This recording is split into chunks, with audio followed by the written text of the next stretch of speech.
பாபா ராம்தேவ் என்று அந்த शरबत காமிச்சு शरबत जिहाद புதுசா ஆரம்பிச்சிருக்கார். अब रूह अफ़ज़ा वालों ने शरबत जिहाद को अपने सिर ऊपर ले लिया, इसका मतलब वो जिहाद कर रहे होंगे। यदि उनकी निष्ठा सनातन, यदि हमदर्द की और हिमालय की निष्ठा 100% इस्लाम में है और उसके लिए मदरसे और मस्जिद बनाते हैं तो उनको तो खुश होना चाहिए, लेकिन सनातनियों को तो समझना चाहिए ना कि किससे सनातन का गौरव बढ़ रहा है और किससे इस्लाम का गौरव बढ़ रहा है। अब इसको लेकर के भी किसी को पेट में दर्द होता हो तो होने दो, जो शरबत जिहाद है सो है ही। நீங்க ஷர்பத் விக்கணும்னு சொன்னா நல்ல ஷர்பத்தா கொடுங்களேன். ஷர்பத்ன்ற பெயர்ல அதுல கோமியத்தை மிக்ஸ் பண்ணி மக்கள் சொல்றாங்க, நாம சொல்லல. கோமியத்தை மிக்ஸ் பண்ணி கொடுத்தா யார் குடிப்பா?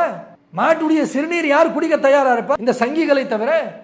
அன்புக்குரிய சகோதர சகோதரிகளே, சில நாட்களுக்கு முன்பாக ஆர்எஸ்எஸ்ஐ சார்ந்த பாபா ராம்தேவ் என்கின்ற ஒரு மனிதர் லவ் ஜிஹாத் என்று சொல்லக்கூடிய இந்த வரிசையில் ஷர்பத் ஜிஹாத் என்று ஒரு அறிக்கையை விட்டிருக்கிறார். இந்த ஆர்எஸ்எஸ் காரர்கள் என்னென்ன அவர்களுக்கு தெரிகின்றதோ, அவருடைய பார்வையில் எதெல்லாம் எட்டுகின்றதோ அதையெல்லாம் அதைய சேர்த்து இது ஜிஹாது, அந்த ஜிஹாது, இந்த ஜிஹாதுன்னு சொல்லி ஒரு பைத்தியக்காரத்தனமாக இவர்கள் உளரக்கூடிய ஒரு நிகழ்வுகளை நம்மால் பார்க்க முடிகின்றது.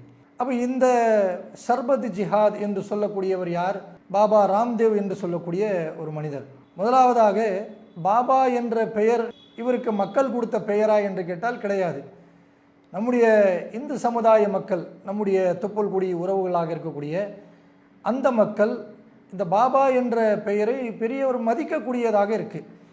அப்படி மதிக்கக்கூடிய அந்த பெயரை இவர் என்ன செஞ்சார்? தனக்குத்தானே, இவர் பேர் ராம்தேவ், இவர் தனக்குத்தானே பாபா என்று சொல்லிக்கொண்டு அந்த பெயரை இவர் சேர்த்துக்கிட்டார். அப்போ இவர் என்ன தொழில் பண்ணுறாரு அப்படின்னு பார்த்தா, 2014க்கு முன்பாக, அதாவது இந்தியாவில் பிஜேபி மோடி அரசாங்கம் வருவதற்கு முன்னால் இவர் எங்கே இருந்தார் யாருக்கும் தெரியாது. என்ன பண்ணுவார் எதுவுமே தெரியாது.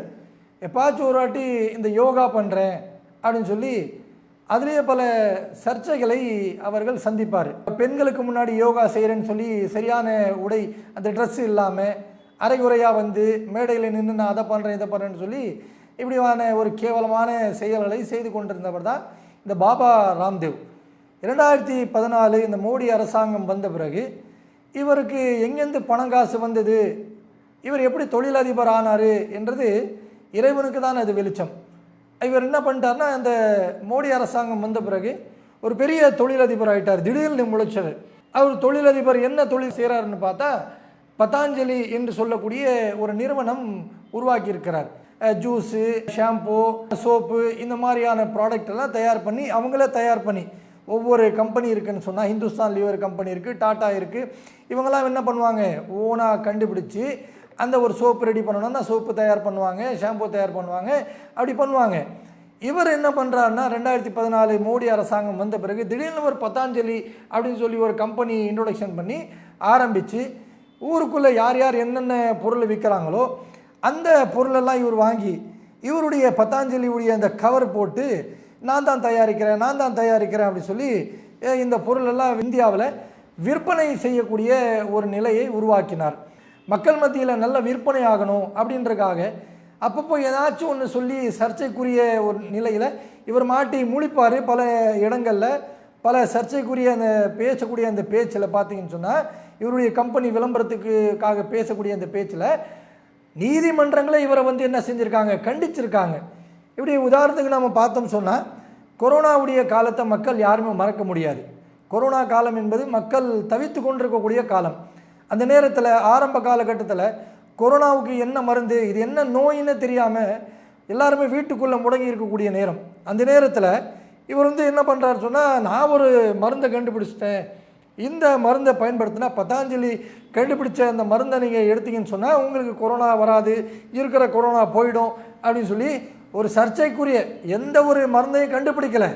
சாதாரண ஒரு விட்டமின் மாத்திரை எடுத்து மக்களை ஏமாற்றி சாப்பிட்றது. இவர் தொழிலதிபர்லாம் கிடையாது. இவர் இப்படி தான் சர்ச்சையாக பேசி மக்களை ஏமாற்றி அதுலேருந்து பொருளாதாரத்தை சம்பாதித்து இன்றைக்கி ஒரு பெரிய ஆளாக இருக்கார் இவர் காசு பணத்தில், சரியா? ஆனால் மக்களுக்கு இவரை பற்றி தெரியும். தெரிஞ்ச மக்கள் இவருடைய ஒரு பொருள் கூட வாங்க மாட்டாங்க. கொரோனா காலத்தில் நான் கண்டுபிடிச்சிட்டேன் அப்படின்னு சொல்லி அந்த போலியான மருந்தை ஏதோ கொரோனாவுடைய மருந்துன்னு சொல்லி மக்களை ஏமாற்ற பார்த்தாரு. அந்த நேரத்தில் மருத்துவர்கள் ஆய்வு பண்ணி இது மருந்தே கிடையாது அப்படின்னு சொல்லி இவர் மேலே பல வழக்குகள் போட்டு நீதிமன்றம் அழைத்து இவரை கண்டித்தாங்க அந்த நேரத்திலேயே. இப்படி ஒவ்வொரு காலத்தில் பார்த்தோம் சொன்னால் ஒரு சில ப்ராடக்டில் ஒரு சில பொருட்களில் இவருடைய பொருட்களில் மாட்டுடைய சிறுநீர் அந்த கோமியம் என்று சொல்லுவாங்களே அதை கலந்து விற்பதாக ஒரு தகவல் வந்தது. அதிலே இவருக்கு பல இடங்களில் கண்டிக்கக்கூடிய ஒரு சூழல் ஏற்பட்டது. இப்படி இவர்கள் பல சர்ச்சையில் என்ன செய்வார்னு சொன்னால் சர்ச்சைக்குரிய செயல்களை சொல்லி தான் தன்னுடைய வியாபாரத்தை பெருகணும் வளர்க்கணும் அப்படின்ற ஒரு செயலை கொண்டவர் தான் இந்த பாபா ராம்தேவ் என்று சொல்லக்கூடியவர். இவர் படிப்படியாக என்ன செய்கிறாரு, இந்தியாவில் உள்ள எல்லா மக்களும் இவர் கொடுக்கக்கூடிய பதாஞ்சலின்ற பெயர் வரக்கூடிய அந்த பொருளை பயன்படுத்தணும் அப்படின்றக்காக என்ன செய்கிறாரு, ஒவ்வொரு நாளும் ஒவ்வொரு சர்ச்சையில் சிக்கிறார்ல. அதே மாதிரி இப்போ சமீபத்தில் சில நாட்களுக்கு முன்னால் ஒரு பேட்டி கொடுக்கிறாரு. இவருடைய கம்பெனியில் இருக்கக்கூடிய சர்பத்து இவருடைய பதாஞ்சலியில் விற்பனை செய்யக்கூடிய அந்த சர்பத்துகளை எடுத்து வச்சு அந்த இடத்துல ஏறத்தாழ இந்தியாவில் உலகம் முழுவதும் இன்றைக்கு போகக்கூடிய ஒரு பொருள், அந்த கம்பெனி தயாரிக்கக்கூடிய ஒரு பொருள், அந்த கம்பெனியுடைய ஷர்பத்து ஹம்தர்து என்று சொல்லக்கூடிய அந்த கம்பெனி தயாரிக்கக்கூடிய ரூ அப்சா என்று சொல்லக்கூடிய அந்த ஷர்பத்து பாட்டிலையும் வச்சுக்கிட்டு அந்த ஷர்பத்தை விமர்சனம் பண்ணுறாரு. இவர் என்ன விமர்சனம் பண்ணணும், அந்த ஷர்பத்தில் இந்த குறை இருக்குது அது இருக்குது இது சாப்பிடாதீங்க அப்படின்னு சொல்லியிருக்கலாம். அந்த கம்பெனிக்காரங்க அது என்ன அவர் சொன்னது உண்மையா பொய்யான்னு சொல்லி நிரூபிச்சிருப்பாங்க. ஆனால் இவர் என்ன பண்ணுறாருன்னு சொன்னால் அந்த ஹம்தர்து கம்பெனி தயாரிக்கக்கூடிய ரூ அப்சாவுடைய ஷர்பத்தை வச்சுக்கிட்டு அதில் இவருடைய அந்த விஷமத்தனத்தை காமிக்கிறாரு.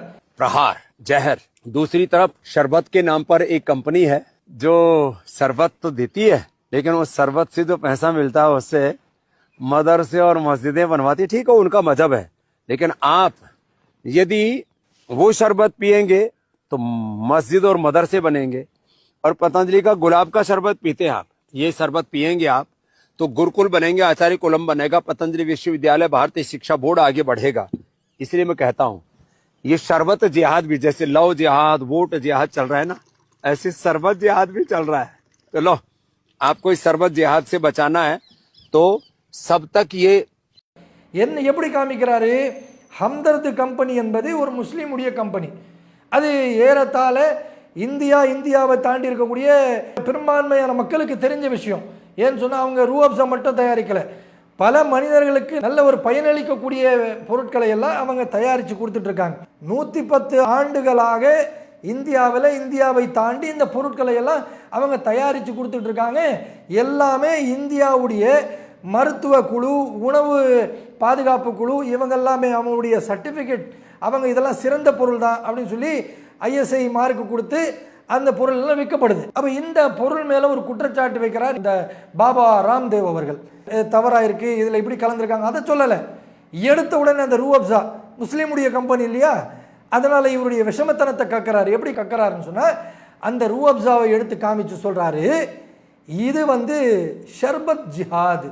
எப்படி கடந்த காலங்களில் பீஃப் ஜிஹாத், லவ் ஜிஹாத், சலூன் ஜிஹாத், அந்த ஜிஹாத் இந்த ஜிஹாத், இவங்களுக்கு என்னென்ன வாயில் வருதோ அதெல்லாம் ஜிஹாது ஜிஹாது ஜிஹாத். ஜிஹாதுன்ற வார்த்தைக்கு என்ன அர்த்தம்னு தெரியல. ஆனால் இவங்க என்ன பண்ணுவாங்க, இந்த சங்கிங்கெல்லாம் இன்றைக்கு இவங்க RSS பிஜேபி ஆட்சியில் இருக்கின்ற அந்த ஒரு தைரியத்தில் எதை கண்டாலும் முஸ்லீம்கள் மீது விஷம கருத்தை திணிக்கிறது. இந்திய நாட்டில் ஒரு பிரிவினை ஏற்படுத்த வேண்டும் என்பதற்காக அந்த ஜிஹாது இந்த ஜிஹாதுன்னு சொல்லக்கூடியதை பார்த்தோம். அந்த வரிசையில் பாபா ராம்தேவ் என்று அந்த ஷர்பத்தை காமிச்சு ஷர்பத் ஜிஹாது புதுசாக ஆரம்பிச்சிருக்கார். ஷர்பத் ஜிஹாது என்னப்பா ஷர்பத் ஜிஹாது அப்படின்னு சொன்னால் அது மக்களுக்கு அவர் சொல்கிறாராம், இந்த ஹம்தர்து கம்பெனி இது தயாரிக்கக்கூடிய ரூ அப்சா இந்த ஷர்பத்திற்குல இதை குடித்தா நீங்கள் வாந்தி பேந்தியாகவும் நீங்கள் செத்துருவீங்க அப்படின்னு சொல்லலை. ஏன் சொல்கிறதுக்கு எந்த ஒரு முகாந்திரமும் இல்லைல்ல. அவர் என்ன சொல்கிறாருன்னா, இந்த ஷர்பத் ஜிஹாது ரூ அப்சாவின் மூலமாக இந்த கம்பெனி ஷர்பத் ஜிஹாத் பண்ணுறாங்க. என்ன பண்ணுறாங்க அப்படின்னு கேட்டால் மக்களுக்கு சொல்கிறாராம், இதை நீங்கள் விரும்பி குடிச்சிட்ருக்கீங்க, இதை நீங்கள் தொடர்ந்து எல்லா மக்களும் விரும்புவாங்க, முஸ்லீம் அல்லாதவர்கள் ஒரு பொருள் வாங்கி சாப்பிட்றதுக்கு அதில் என்ன மதம் பார்க்க வேண்டியிருக்கு? மனிதன் எல்லாமே ஒன்று தானே, அவரவர் விரும்பி ஏற்றுக்கொள்ளக்கூடிய மதம் அது. அதுலேயும் மனிதர்கள் எதையும் பிரிவினை பார்க்கல, இவர்கள் தூண்டி விடுறாங்க. என்ன சொல்றாரு, இந்த ரூ அப்சா ஹம்தர்த் கம்பெனி தயாரிக்கக்கூடிய இந்த ரூ அப்சாவை நீங்கள் விரும்பி சாப்பிட்டுட்டு இருக்கீங்க, இதை நீங்கள் தொடர்ச்சியாக இதையே வாங்கி நீங்கள் சாப்பிட்டீங்கன்னு சொன்னால் இந்தியாவில் பள்ளிவாசல்கள் அதிகரிக்கும், மதரசாக்கள் அதிகரிக்கும். எது அதிகரிக்காதுன்னு சொன்னால் கோயில்கள் அதிகரிக்காது, மடங்கள் அதிகரிக்காது அப்படின்னு சொல்லி மக்கள் மத்தியில் எப்படிப்பட்ட ஒரு விஷத்தை திணிக்கிறார் பாருங்க. அப்போ இவர் என்ன சொல்றது, இவர் பாபாவா, இவர் பாபாவா இல்லை ஆர்எஸ்எஸ் இருக்கக்கூடிய சங்கியா? வெளிப்படையா தெரியுதா இல்லையா? இவர் சர்பத்தை வச்சு சர்பத்து செய்யாதுன்றாரு.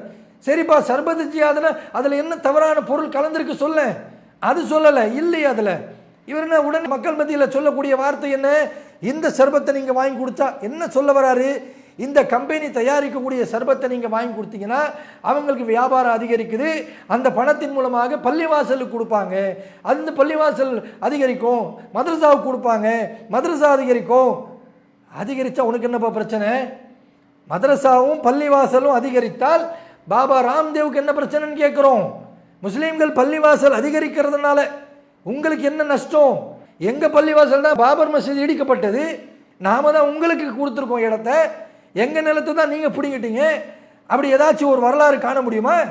பள்ளிவாசல் அதிகரித்து விட்டது, அதனால் கோயிலுடைய நிலமெல்லாம் பிடிங்கிட்டாங்க அப்படின்னு சொல்ல முடியுமா? அவ இல்லாத ஒன்றை மக்கள் மத்தியில் இந்த வெறுப்பை உண்டாக்குவதற்காக இந்த போலி சாமியார் வேஷத்தில் இருக்கக்கூடிய பாபா ராம்தேவ் என்று சொல்லக்கூடிய இவர் தன்னுடைய பொருள் வியாபாரம் செய்யணும், இவர் கோடி கோடியாக சம்பாதிக்கணும் அப்படின்ற ஒரு விஷயத்தில் இந்து மக்களுக்கு மூல செலவு செய்கிறாரு. அதை எடுக்காதீங்க, பள்ளிவாசல் அதிகரிக்கும்.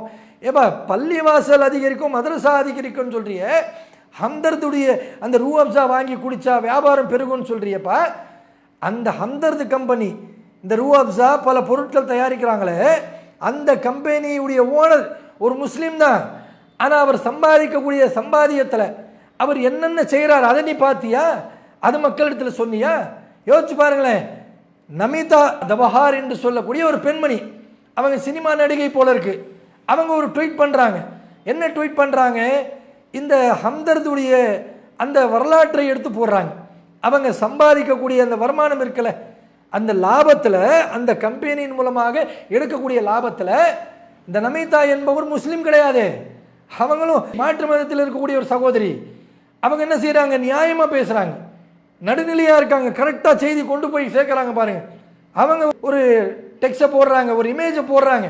அவங்க சொல்லக்கூடிய விஷயத்தில் என்ன இருக்குன்னு சொன்னால், ஹம்தர்த் கம்பெனிக்காரங்க சம்பாதிக்கக்கூடிய லாபத்தில் அவங்க என்ன செய்கிறாங்க, பெரும்பான்மையான தொகை, அதிகமான பர்சன்டேஜ்ன்றாங்க, அவங்க அதிகமாக பெரும்பான்மையான தொகையை அவங்க சேரிட்டிஸ் பண்ணுறாங்க, அதாவது மக்களுக்கு தானம் பண்ணுறாங்க. யாருக்கு? முஸ்லீம்களுக்கு தான் கொடுக்குறாங்கன்னு சொல்லலை, குறிப்பிட்ட ஒரு சமுதாயத்திற்கு குறிப்பிட்ட மக்களுக்கு கொடுக்குறாங்கன்னு சொல்லலை. அப்படி சொல்ல முடியாது. அந்த ஹம்தர்த் கம்பெனி சேரிட்டி பண்ணுறாங்களே, தானம் பண்ணுறாங்களே, தன்னுடைய பொருளாதாரத்தை கொடுக்குறாங்கன்னு சொன்னால் அது முஸ்லீமுக்கு தான் கொடுக்கணும், இவங்க தான் கொடுக்கணும், அப்படி கொடுக்கல. நாட்டில் உள்ள எல்லா ஏழை மக்களும் கொடுக்குறாங்க. அவங்களுடைய லாபத்தில் குறிப்பிட்ட லாபத்தை எடுத்துக்கிட்டு மீதி ஏழைகளுக்கு கொடுக்குறாங்க. அதை நீ பார்த்தியா? அந்த பெண்மணி தெளிவாக போடுறாங்க. அப்படிப்பட்ட ஒரு கம்பெனி, ஒரு நிறுவனத்தை இந்த ஹம்தர்த் கம்பெனி அவங்க நடத்திக்கிட்டு இருக்காங்க. இவருக்கு என்ன பிரச்சனை? இவருடைய வியாபாரம் ஆகலை. எப்படி வியாபாரம் ஆகும்? நீங்கள் சர்பத்து விற்கணும்னு சொன்னால் நல்ல சர்பத்தாக கொடுங்களேன். சர்பத்துன்ற பெயரில் அதில் கோமியத்தை மிக்ஸ் பண்ணி மக்கள் சொல்கிறாங்க, நாம சொல்லலை. கோமியத்தை மிக்ஸ் பண்ணி கொடுத்தா யார் குடிப்பா? மாட்டுடைய சிறுநீர் யார் குடிக்க தயாராக இருப்பா? இந்த சங்கிகளை தவிர. யோசிச்சு பாருங்களேன். என்ன பண்ணுறாரு இந்த பாபா ராம்தேவ்? அவர் ஹம்தர்த் கம்பெனி முஸ்லீம் என்ற காரணத்தினால ஷர்பத் ஜியாது அப்படின்னு சொல்லி ஒன்றை ஆரம்பித்து, இதை நீங்கள் வாங்காதீங்க, வாங்கினா நீங்கள் என்ன ஆகிடும், பள்ளிவாசல் அதிகரித்தோம் அப்படின்னு சொல்லக்கூடியதை பார்க்குறோம். ஆனால் இந்த நமிதா என்று சொல்லக்கூடிய அந்த பெண்மணி அவங்க புள்ளி விவரத்தோடு சொல்கிறாங்க, அவங்க குறிப்பிட்ட லாபத்தை எடுத்துக்கிட்டு மீதி லாபம் எல்லாம் மக்களுக்கு தரக்கூடியதை பார்க்குறோம். அவங்க சேரிட்டி பண்ணுறாங்க, தானம் பண்ணுறாங்க அப்படின்னு சொல்லக்கூடியதை பார்க்குறோம்.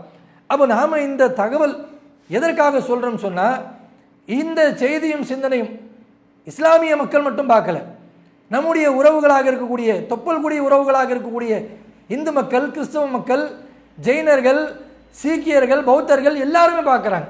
அப்போ பார்க்கக்கூடியவர்கள் ஒன்றை புரிந்து கொள்ள வேண்டும். இந்த ஆர்எஸ்எஸ் சங் பரிவார் இருக்காங்களே, பாபா ராம்தேவ் போல லட்சோப லட்ச மக்கள் இன்றைக்கு இந்தியாவில் இருக்கிறாங்க. இவர் வெளிப்படையாக இருக்காரு, பல மக்கள் சைலண்டாக இருப்பாங்க. இவங்க செய்யக்கூடிய காரியம் என்னன்னு சொன்னால், இவங்களுடைய அஜெண்டாவே முஸ்லீம்களை கேவலப்படுத்தணும், முஸ்லீம்களை ஒழிக்கணும், முஸ்லீம்கள் செய்யாததை சொல்லி இவர்கள் இப்படி செய்கிறாங்க அப்படி செய்கிறாங்கன்னு சொல்லி கேவலப்படுத்தணும், அசிங்கப்படுத்தணும் அப்படின்ற ஒரு நிலை தான் இவங்க ஒரு பெரிய அஜெண்டாவாக எடுத்திருக்கிறாங்க. எதையெல்லாம் இஸ்லாம் சொல்லவில்லையோ அதையெல்லாம் முஸ்லீம்கள் செய்வதாகவும் அதை ஆதரிப்பதாகவும் செய்யக்கூடிய காட்சிகளை நம்ம பார்க்குறோம். ஒரு 2 நாட்களுக்கு முன்னால் வந்து செய்தியை பார்த்தோமா இல்லையா? காஷ்மீரில் நடந்த ஒரு துப்பாக்கி சூடு, யாரோ ஒரு தீவிரவாதி அவன் நடத்திய அந்த தாக்குதலில் 26 பேர் பலியாயிருக்காங்க. அதில் மரணித்தவர்கள் எல்லாருமே இந்துக்களா, எல்லாமே முஸ்லீம் விரோதமாக தான் மரணித்தார்களா என்று பார்த்தா கிடையாது. மரணித்த 26 பேரில் ஒரு முஸ்லீமும் இருக்காரு. அந்த முஸ்லீம் எப்படி செத்தாரு யோசிச்சு பாருங்களேன். தீவிரவாதிகள் இவங்க அடையாளம் கண்டுபிடிச்சிட்டார். அவர் குதிரையை ஓட்டக்கூடிய அந்த பொழப்பை நடத்தக்கூடியவர். அங்கே வரக்கூடிய டூரிஸ்டை எல்லாம் குதிரையில் உட்கார வச்சு சவாரி அந்த பொழப்பு செய்யக்கூடியவர். அந்த முஸ்லீமாக இருக்கக்கூடியவர் தீவிரவாதிகளை பார்த்த உடனே இவங்க தப்பானவங்க தெரிஞ்சுக்கிட்டு அவரோட போய் ஃபைட் பண்ணுறாரு. தீவிரவாதி கையில் இருக்கக்கூடிய AK-47 பிடுங்குறாரு. பிடுங்கின போது தான் அந்த தீவிரவாதி அவரை சுடுறாரு. அப்படி ஒரு உயிர் தியாகம் செய்திருக்காரு. யாருக்காக இந்த தியாகம்? அந்த மக்களை பாதுகாக்கணும், காப்பாற்றணுன்றக்காக தானே. அப்போ இதை என்ன பண்ணுறாங்க அந்த ஆர்எஸ்எஸ் கும்பல்? இது ஒரு முஸ்லீம் ஃபோபியா, முஸ்லீம்கள் செய்யக்கூடிய பெரிய ஒரு தவறு, முஸ்லீம்களை இப்படி தான் அப்படின்னு சொல்லி இல்லாத ஒரு விஷயத்தை கிளப்பி விடுறது. மக்களே பதில் சொல்லிட்டு இருக்காங்க. முஸ்லீம் எல்லாம் எப்படி காப்பாற்றினாங்க, காஷ்மீரில் இருக்கக்கூடிய அந்த ஊரில் வசிக்கக்கூடிய முஸ்லீம்கள் எல்லாம் நம்ம எப்படி காப்பாற்றினாங்க, எப்படி நம்மளை தூக்கிட்டு போனாங்க, அவங்க இல்லைன்னா இன்றைக்கு நம்ம பொழைச்சிருக்க மாட்டோம். யாரெல்லாம் அடிபட்டு காயம்பட்டு இன்றைக்கி பொழைத்தார்களோ அவர்கள் சொல்லக்கூடிய பேட்டி. இவங்க இல்லைன்னா நம்ம இன்றைக்கி இல்லை அப்படின்றாங்க. அப்போ இல்லாத ஒரு விஷயத்தை இவர்களாகவே அந்த ஜிஹாத் இந்த ஜிஹாத்து அப்படின்னு சொல்லி மக்கள் மத்தியில் ஒரு விஷத்தை திணிக்க பார்க்குறாங்க, அதை உருவாக்க பார்க்குறாங்க. எப்படியாச்சும் இதையெல்லாம் சொல்லி லவ் ஜிஹாது, சலூன் ஜிஹாது, பீஃப் ஜிஹாது, இன்றைக்கு இந்த கேவலமான ஒரு கேரக்டர் இருக்காரு இந்த பாபா ராம்தேவ், ஷர்பத்தை வச்சு சர்பத்து ஜிஹாது அப்படின்னு சொல்லி ஆரம்பிக்கிறாரு. இதையெல்லாம் எதற்காக என்று சொன்னால், இந்து முஸ்லீம் சண்டை மூட்டி விடணும், நாங்கள் 2 பேர் சண்டை போட்டுக்கணும், அதில் இவர்கள் குளிர் காயணும், அதில் இவர்களுக்கு வருமானம் வரணும், அதில் இவர்களுக்கு பதவி வரணும் அப்படின்றதுக்காக இந்த ஆர்எஸ்எஸ் சங் பரிவார்கள் செய்யக்கூடிய இந்த செயல் என்பது ஒருபோதும் இந்த நாட்டில் ஜெயிக்காது. அவர்கள் நினைத்து கொண்டிருக்கிறார்கள் இதே மாதிரியான செயல்கள் நாம் தொடர்ச்சியாக செய்வோம் என்று சொன்னால் இந்தியா என்பது வெறும் இந்துக்கள் வாழக்கூடிய நாடாக மாறிவிடும் என்று பகல் கனவு காண்டு கொண்டிருக்கிறார்கள். இந்துக்களே இதை ஏற்றுக்கொள்ளவில்லை, இந்துக்களே சொல்லிக் கொண்டிருக்கிறார்கள். அவர்களுக்கு உண்மை தெரியும். இந்த நாட்டுடைய சுதந்திரத்திற்காக முஸ்லிம்கள் எவ்வளவு போராடினார்கள், எவ்வளவு தியாகம் செய்தார்கள். இன்று வரை இந்த அமைதி மார்க்கத்தை கடைபிடித்து முஸ்லிம்கள் எப்படியெல்லாம் இந்துக்களோடு மற்ற மதத்தோடு அவர்கள் நடந்து கொண்டிருக்கிறார்கள் என்பதை ஒவ்வொருவரும் லைவாக நேரடியாக பார்த்து கொண்டிருக்கிறார்கள். அப்படி பார்க்கக்கூடிய மக்களை நீங்கள் ஒருபோதும் ஏமாற்றிவிட முடியாது என்று இந்த பாபா ராம்தேவுக்கு இந்த செய்தியின் சிந்தனை மூலமாக நாம் வன்மையாக கண்டிக்கின்றோம். இனி வரக்கூடிய காலங்களில் ஷர்பத்து ஜிஹாது, சோப்பு ஜிஹாது, ஷாம்பு ஜிஹாது, அந்த ஜிஹாது இந்த ஜிஹாதுன்னு சொன்னீங்கன்னு சொன்னால் நிச்சயமாக இன்றைக்கு ஏதோ உங்களுடைய ப்ராடக்ட் தெரிஞ்சோ தெரியாமலோ மக்கள் ஏமாந்து வாங்கிட்டு இருக்காங்க. அந்த மக்களும் ஒரு பொருளும் உங்களுடைய பொருள் வாங்க மாட்டாங்க. அதற்கு பிறகு நீங்கள் 2014க்கு முன்பாக எப்படியெல்லாம் யோகா செய்கிறேன் அதை செய்கிறேன்னு சொல்லி தெருவா நீங்கள் பிச்சை எடுத்தீர்களோ அதே பிச்சை எடுக்கக்கூடிய ஒரு நேரம் உங்களுக்கு விரைவாக காத்து கொண்டிருக்கின்றது. அந்த நிலைமை பாபா ராம்தேவ் அவர்களுக்கு வரக்கூடாது என்று சொன்னால் இப்போவே நீங்கள் மன்னிப்பு கேட்டு திருந்து விடுங்கள். அஸ்ஸலாமு அலைக்கும் ரஹ்மத்துல்லாஹி வபரகாத்துஹு. அல்லாஹு அக்பர், அல்லாஹு அக்பர்.